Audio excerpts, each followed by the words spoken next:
Welcome back to the Forbes Markets Desk. I'm Steve Schaefer.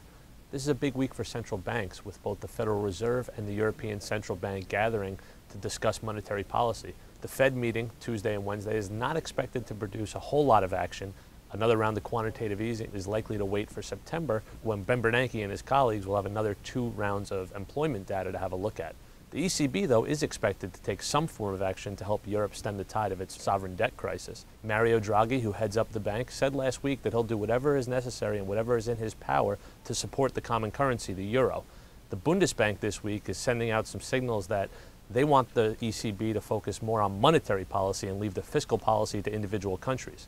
If the ECB does do something, and we're expecting it could either be an outright program to purchase Spanish and Italian debt, or even a more extreme measure, which would be yield targeting and saying that they won't let yields on those type of instruments rise above a certain level. If they do something along those lines and they don't have support from the Bundesbank, people really aren't going to buy into the idea that it'll be a successful program. So that's what we'll be watching for on Thursday.